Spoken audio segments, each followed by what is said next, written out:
How much is safety worth to you? $20 is all I have here in this silly drifting themed wallet my mate bought me from Europe, but I'm not sure how much safety that'll buy me. Unlike happiness, safety is something you can buy though, like a car that has extra safety features to keep you safe on the road. This is the MG5, and aside from the ones it needs to be sold in Australia, it doesn't actually have that many extra safety features. So I've got it here to try and find out if it's good enough in other ways to be worth buying for less than $30,000.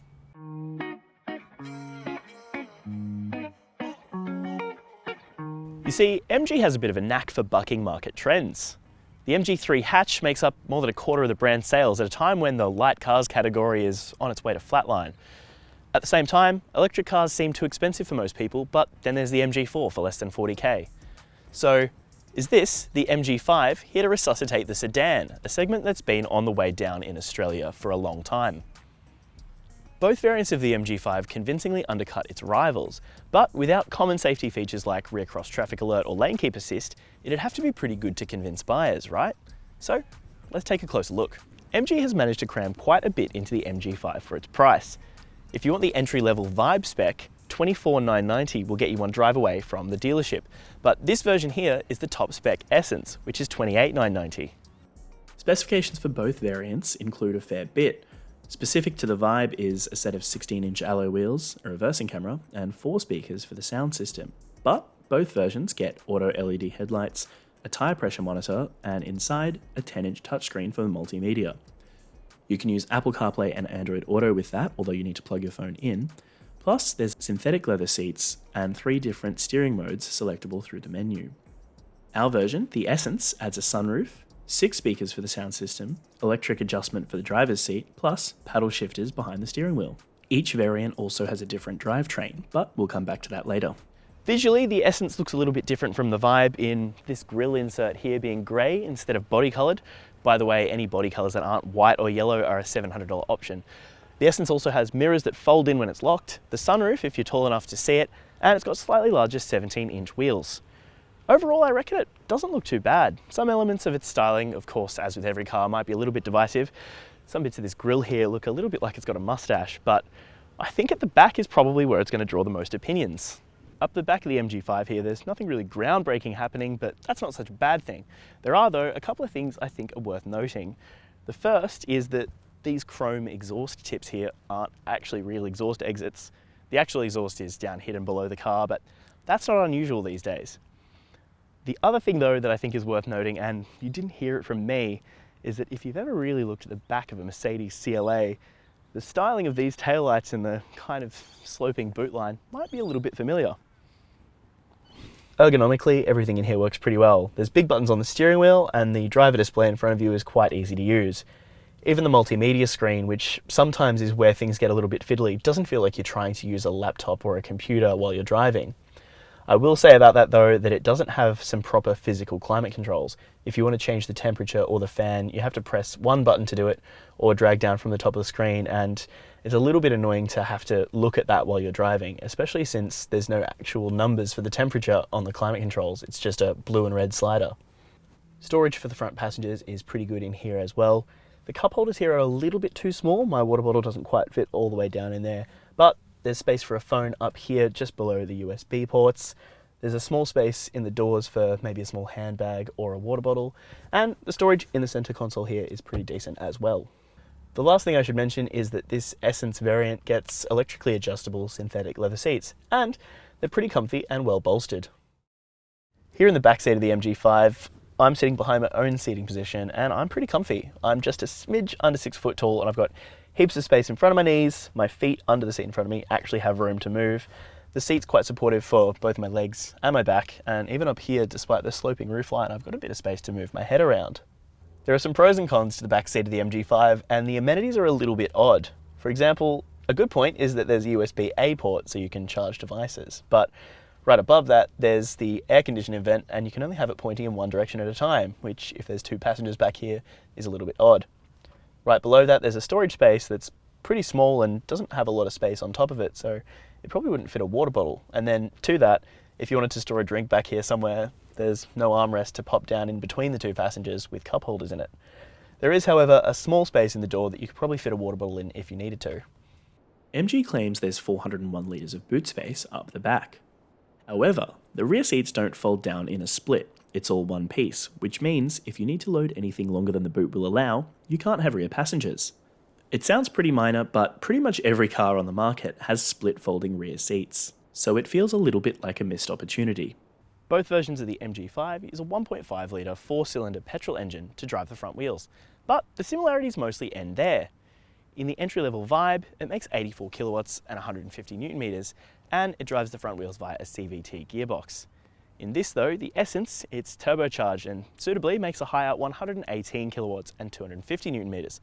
It's also got a different gearbox. It drives the front wheels with a 7-speed dual clutch. MG claims the less powerful Vibe has a fuel efficiency rating of 5.7 litres per 100 Ks, but this, the more powerful Essence, has 5.9. Kind of makes sense, but those figures aren't too bad. For comparison, a non-hybrid Toyota Corolla sedan claims 6 litres per 100 Ks, and a Mazda 3 sedan 6.1, so not too bad if you can actually get MG's claim. However, during our testing, with a mix of city, suburban, highway and rural driving, we didn't quite hit that 5.9. The MG5 Essence burnt through the 95 at a rate of 9.1 litres per 100 Ks, which we checked at the pump.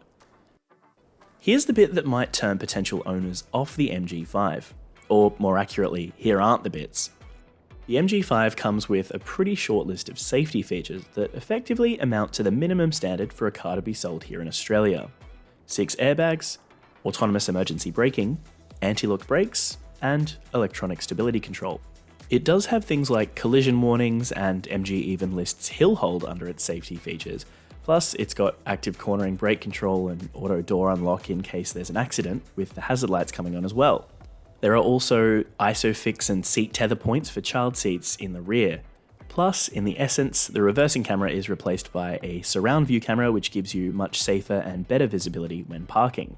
Crucially, it's missing a host of safety features that would be standard, or at least available, on rivals like the Corolla or Mazda 3 sedans. Steering assist, pre-collision intervention system, pedestrian detection or active cruise control, even lane departure alert, also don't feature on the MG5. MG Australia's CEO told CarsGuide not long ago it's about keeping the price of the car accessible, which really means it comes down to the buyer to decide whether the value is there without those safety features. ANCAP hasn't crash tested the MG5, but if it did, we wouldn't expect it to score any higher than 3 stars. Because it hasn't been crash tested, we don't know how it would physically hold up in that scenario, but it does lack too much of the active safety gear that ANCAP expects of a 5 or even a 4-star car. Possibly the thing that surprised me most about the MG5 is that actually it's really good to drive, especially at this price point. It's pretty comfortable, its engine works well, and it kind of just does everything you would want it to do. It's also a little bit fun. I mentioned earlier its 1.5 litre turbocharged engine has about 118 kilowatts, and that doesn't sound like heaps, but it's pretty peppy considering it's pretty heavily turbocharged and its DCT can be a little bit laggy sometimes. Actually, in fact, that is probably one of the biggest drawbacks of its drivetrain. The combination of turbo lag plus that gearbox sometimes means when you're taking off from a standstill, you really have to be ready to put your foot down if you need to get off quickly. Probably most importantly is that it's actually pretty comfortable. Its suspension's pretty well tuned to soak up bumps and rough roads, and in Australia we have plenty of those. The other thing is that even on those country roads where the pockmarks and potholes can be really brutal, it's actually pretty good at handling it. The only thing is that on roads that are a little bit coarse, it can be a bit road noisy. In terms of things like the steering and the brake weight, they're both pretty well tuned. You turn the wheel and it does pretty much exactly what you want it to do. And you press the brakes and they're pretty gradual and you'll come to a stop when you need to. And like I mentioned, this car can actually be pretty fun as well. It handles nicely and corners really well on twisty country roads where you might not expect a car at this price point to do anything like that. And look, for some of you this might be a positive, but in terms of its safety equipment interfering with your driving, there isn't any. The active safety in this car pretty much doesn't exist, so no lane keeping to try and bump you back into the middle of the lane when you're on the highway. You're doing everything yourself. MG offers a 7-year and unlimited kilometre warranty on the MG5, as it does with all of its models, even its electric cars.